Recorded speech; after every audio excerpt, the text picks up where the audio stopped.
नमस्कार। अभिवादन स्वीकार करें दीपक कुमार का और स्वागत है आपका पुनः मेरे channel welcome India by Deepak Kumar में। दोस्तों, बिहार में काबा, यूपी में काबा जैसे उटपटांग गीतों से बेहद लोकप्रिय हो चुकी एक औरत की बात करूंगा।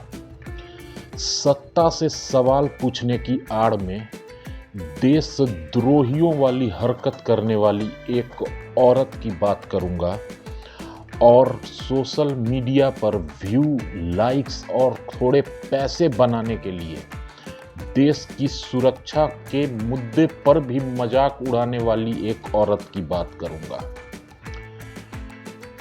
निश्चित रूप से आप बिहार में काबा से पहचान गए होंगे। मैं उस महिला, उस औरत का नाम भी लेना नहीं चाहता अपनी वीडियो में, लेकिन कुछ बातें जो मेरे मन में चल रही हैं वो मैं बोलूँगा और अपनी वीडियो के माध्यम से दर्शकों तक पहुंचाने का प्रयास करूंगा।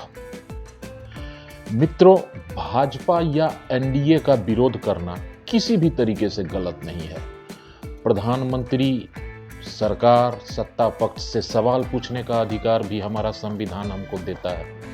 निश्चित रूप से इसमें भी कुछ गलत नहीं है, लेकिन सवाल पूछने की आड़ में देश के प्रधानमंत्री, सुरक्षा एजेंसियों और गुप्तचर एजेंसियों, सेना इत्यादि जो हमारी संस्थाएं हैं, इन सब का मजाक उड़ाना अक्षम्य अपराध है। मेरी नज़र में तो अक्षम्य अपराध है। भले आप लोग उदारवादी देश के रहने वाले लोग इसको क्षम्य माने, लेकिन मैं इसे अक्षम्य मानता हूँ। और इसके साथ ही बताऊंगा अब जानकारी के लिए आपको कि ये जो औरत है, जो ये सोशल मीडिया पर एक्टिव है, लाखों रुपया कमाती है, लेकिन इसकी एक पॉलिसी है, ये एक एजेंडे के तहत काम करती है। इसको बिहार में काबा, यूपी में काबा, इन स्टेट्स का मजाक उड़ाना बड़ा पसंद है। वैसे ये बिहार यूपी से ही जुड़ी हुई है, इसका मायके और ससुराल इन्हीं दो राज्यों में होगा आई थिंक। लेकिन इसको राजस्थान में काबा ये नहीं दिखता, इसको कभी बंगाल में काबा ये नहीं दिखता, न ये बोलती है, मुंह में दही जम जाता है इसके। कहने का मतलब कि एक विशेष विचारधारा की ये समर्थक है और ख़ास वर्ग को टारगेट करती है। ये एनडीए समर्थित जहां भी राज्य हैं उस स्टेट्स की बखिया उधेड़ना, उसके प्रधानमंत्री या उसके मुख्यमंत्रियों के ऊपर उल जुलूल उटपटांग बातें करना इसकी आदत है, इसका एजेंडा है। तो ये एक्सपोज हो चुकी है। रंगा बिल्ला नाम का 2 अपराधी हुआ करता था मित्रों, बंगाल का रहने वाला। 80 के दशक में इनको फांसी दे दी गई थी। इतने दुर्दांत अपराधी थे ये। इन्होंने नाबालिग बच्चों के साथ, एक लड़की के साथ बलात्कार करके उसकी हत्या की। गीता चोपड़ा नाम सुना होगा आप लोगों ने। उसके छोटे भाई 11-12 साल के, उसकी भी हत्या की इतनी निर्दयतापूर्ण तरीके से कि विदिन 2 इयर्स, ये हिंदुस्तान के इतिहास में नहीं हुआ था कि किसी को फांसी पर चढ़ाया गया हो। 82 में फांसी दे दी गई थी रंगा बिल्ला को। उस जघन्य अपराधी के साथ देश के चुने हुए प्रधानमंत्री की तुलना करना कितना गलत है। कौन सा अधिकार सवाल पूछने का आपको ये हैसियत देता है कि आप देश के चुने हुए प्रधानमंत्री, 3 बार के प्रधानमंत्री को रंगा बिल्ला कहकर संबोधित करें। ये हरकतें ये साबित करती है कि मानसिक स्थिति इस लड़की की, औरत की सॉरी, ठीक नहीं है। इसको पागल खाने में ले जाकर इलाज करवाने की ज़रूरत है मित्रों। फिर भी भारत जैसे लोकतंत्र में बोलने की आज़ादी है, इसलिए ये सुरक्षित है, खुश है, खिलखिला के हंसती है, मजाक उड़ाती है और हमारा उदारवादी लोकतंत्र इसके साथ कुछ भी गलत नहीं करता। अच्छे खासे पैसे कमाकर ये इन्हीं जहरीले बोल को बोल कर ये पैसे कमाती है और हम आप जैसे लोग जो इस चीज़ को बुरा मानते हैं देखते रहते हैं। अगर ये किसी और मुल्क में होती, मैं नाम लेना चाहूँगा, पाकिस्तान हो, ईरान हो, लीबिया हो, सऊदीया हो, इन सब बहुत सारे देशों में अगर आप देश के राष्ट्राध्यक्ष को इस तरीके से किसी जघन्य अपराधी के साथ तुलना करेंगे, बेइज्जत करेंगे, खुलेआम सोशल मीडिया पर, तो आपको पता चलता इस औरत को तो जो सज़ा वहाँ मिलती, तब इसे पता चलता कि सवाल पूछने पर मुंह बंद करना किसे कहते हैं।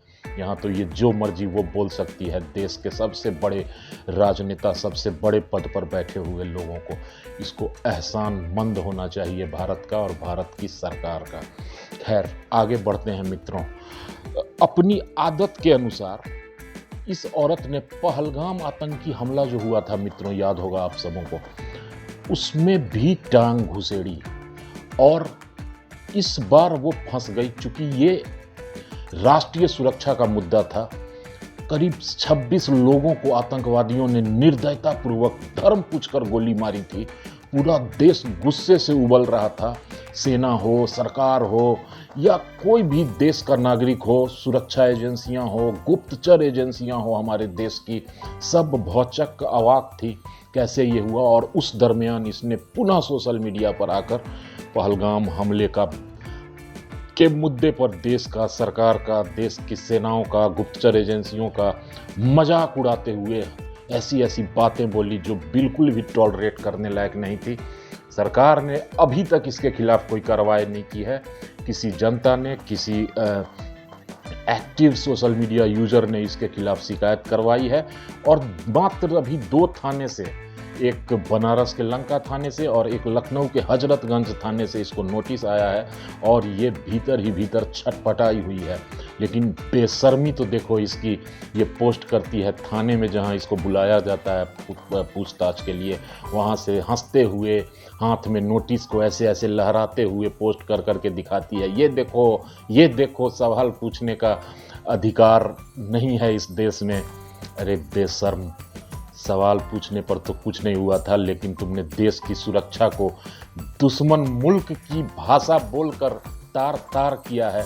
तुमने देश के करोड़ों अरबों नागरिकों का मजाक उड़ाया है। सिर्फ प्रधानमंत्री का नहीं, वो प्रधानमंत्री को हम ही लोगों ने, जनता ने चुनकर भेजा है। लेकिन तुमको क्या पता, तुमको तो न ABCD भी नहीं मालूम, न राजनीति की, न गायकी की, किसी भी तरह का कोई गुण इसमें नहीं है। लेकिन सिर्फ अपने एजेंडे के बलबूते और जो वर्ग है सरकार विरोधी, उसके सपोर्ट से ये इतनी लोकप्रिय हो गई है कि इसके वीडियोस पर मिलियंस के व्यू आते हैं। और ये समझ चुकी है कि जितनी गालियां दोगे सरकार को, हर कार्य में सरकार के, वो अच्छा हो या बुरा हो, इसको कमी ही निकालनी है मित्रों। लेकिन मैं एक सामान्य नागरिक और एक कंटेंट क्रिएटर के नाते आप लोगों से ये रिक्वेस्ट करूंगा कि इसकी वीडियो का बहिष्कार करें, इसको न देखें। ये सिर्फ समाज में जहर घोलने का काम कर रही है। इसको देश के विकास से कोई मतलब नहीं। मेरी बात अच्छी लगे तो लाइक करके ज़रूर सूचित करना, अगर बुरी लगे तो भी सूचित करना। मैं दोनों तरह के कमेंट्स को वेलकम करता हूं। अपना ख्याल तो ज़रूर रखना और दुआओं में मुझे भी याद रखना। Take care and good bye.